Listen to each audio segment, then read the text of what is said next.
శుభోదయం. అందరికీ ప్రభు నామమున వందనములండి. ప్రభువైన దేవుడు మిమ్మలను మీ కుటుంబములను తన ఉన్నతమైన కృపలో నిండారుగా దీవించును గాక. ఈరోజు ఆదికాండము 40వ అధ్యాయము 6వ వచనాన్ని చదువుకుందామండి. తెల్లవారినప్పుడు యోసేపు వారి యొద్దకు వచ్చి వారిని చూడగా వారు చింతాక్రాంతులై యుండిరి. చదువుబడిన ఈ లేఖనము మన వినికుడిలో ప్రభువు దీవించును గాక. ప్రభునందు ప్రియులారా, చింతతోటున్నారా? దిగులుతోటున్నారా? భయపడుతూ ఉన్నారా? ఆలోచించండి. మన చింతలను తీసి మనకు శాంతిని సమాధానం ఇచ్చు దేవుడు మన కొరకు ప్రాణం పెట్టి సమాధి చేయబడి తిరిగి లేచిన మృత్యుంజయుడైన మన రక్షకుడే కదా. కాబట్టి ఇక్కడ యోసేపు ఈ జైల్లో ఉంటున్నారు. జైల్లో పానదాయకుడు అలాగే భక్ష్యకారకుడు అనేటువంటి ఐగుప్తు రాజు భటులు వారు కూడా అక్కడ ఉన్నారు. వారు రాత్రి ఇద్దరు ఒక కలగన్నారు. ఆ కలను బట్టి వారిద్దరూ కూడా చింతాక్రాంతులయుండిరి. ఈ చింతతోటి ఉన్నటువంటి వారి దగ్గరికి యోసేపు వచ్చి చూడగా వారు చింతాక్రాంతులయుండిరి. యోసేపు మన ప్రభువైన యేసుక్రీస్తుకి సాదృశ్యంగా ఉన్నారు. ఆ చింతతోటి ఉన్నటువంటి వారిని అడిగారు, ఏంటి మీరెందుకు చింతగా ఉన్నారు? మీ ముఖములు ఎందుకు చిన్నబోయినవి అని అన్నప్పుడు ఇద్దరు కలలు చెప్పినారు. ఇద్దరు కలలను బట్టి ఆ యోసేపు వారికి వివరంగా చెప్పినారు. పానదాయకుల అధిపతికి మరలా నీ ఉద్యోగం నీకు వస్తుంది అని చెప్పినారు.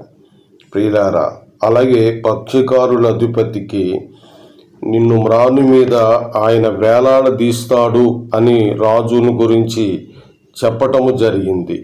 అట్లయితే ప్రియులారా, ఆ రోజుల్లో బైబిల్ గ్రంథము లేదు.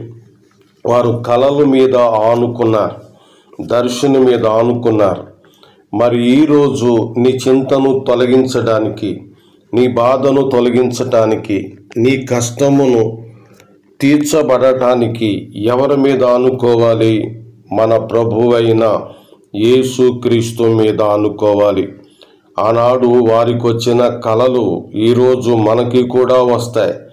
ఆ కలలు కనగానే మనము చింతిస్తాం, భయపడతాం. కల ఎంత భయంకరంగా ఉంది, ఏం జరగబోతుందా, ఏంటి తోచటం లేదు అని అనుకుంటాం. మీరు చింతపడొద్దు, ఆందోళన పడవద్దు, గాబరా పడవద్దు. కలలు వాటంతట వాటే వస్తుంటాయి.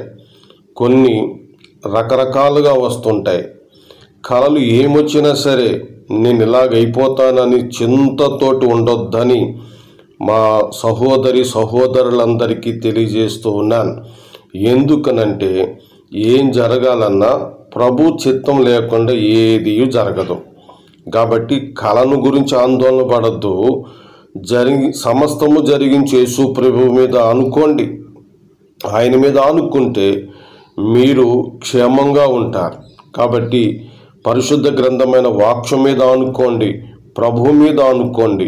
ప్రభు మీద ఆనుకున్నప్పుడు ఆయన మనకు సమస్తాన్ని నెరవేర్చు దేవుడై ఉన్నాడు. పేతురు చెప్తున్నాడు చూడండి, 1 పేతురు 5వ అధ్యాయము 7వ వచనం, ఆయన మిమ్మును గురించి చింతించుచున్నాడు. నిజమే, మనము బాగుగా ఉండాలని, మనము క్షేమంగా ఉండాలని, మనము చింతాక్రాంతుల వలె ఉండకూడదని మనలను గురించి ఆయన చింతించుచున్న దేవుడుగా ఉన్నాడు.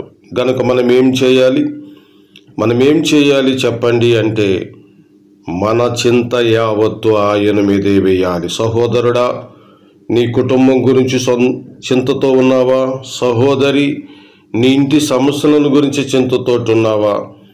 ఆయన మీదే. ఆయన నీ కొరకు ప్రాణం పెట్టిన దేవుడు కదా, నీ కొరకు సమాధిని గెలిచినవాడు కదా. మరి నీ కొరకు సమాధిని గెలిస్తేనే అంత గొప్ప కార్యం చేసిన వాడే మరి నీ సమస్యలన్నీ ఎందుకు తీర్చడు? కాబట్టి అధైర్యపడవద్దు. ప్రస్తుతానికి నీకు గాబరా ఉండవచ్చు, ప్రస్తుతానికి నువ్వు దుఃఖంలో ఉండవచ్చు, ప్రస్తుతానికి నన్ను ఎవరూ పట్టించుకోవటం లేదని అనుకొనవచ్చు. ఒక సమయం వస్తుంది. కాబట్టి నీ చింతనంతటిని తొలగించి నిన్ను ఆనందంతో, నీకు మంచి కృపలో నిన్ను ఆదుకునే దేవుడు నీ కొరకే ఎదురు చూస్తున్నాడు. కాబట్టి నీ చింత నీ దగ్గర పెట్టుకోక ఆయన మీదయ్యి, ఆయన నీ చింత యావత్తును తొలగించి నీ మీద ఉన్నటువంటి భారమంతను తీసివేసి నిన్ను ఆదుకునే దేవుడు ఆయనే ఈరోజు మనలను దీవించి కాపాడును గాక. ఆమేన్. ప్రార్థన. కరుణామయుడా, దయామయుడా, ప్రేమామయుడా, కృపామయుడా, మీకు స్తోత్రాలు చెల్లిస్తున్నాము నాయనా. ఈరోజు మా చింతలను తొలగించు దేవుడు నీవేనని నీ లేఖనాలను బట్టి మేము తెలుసుకున్నాము తండ్రి. ఇప్పటికే మేము ఎన్నోసార్లు గాబరా పడి ఉండి నీ దగ్గరికి రాగా మా గాబరాను మాకు సంతోషంగా చేసినావు నాయన. ఈరోజు ఈ వర్తమానం వింటున్న వారు ఎవరైతే దిగులుతో ఉన్నారో, చింతతో ఉన్నారో, వారు నీ మీద చింత యావత్తూ వేస్తుంటుండగా ఆ చింతలను తీర్చండి నాయనా. గర్భఫలాలు లేని వారి కొరకు ప్రార్థిస్తున్నాము, సహాయం చేయండి.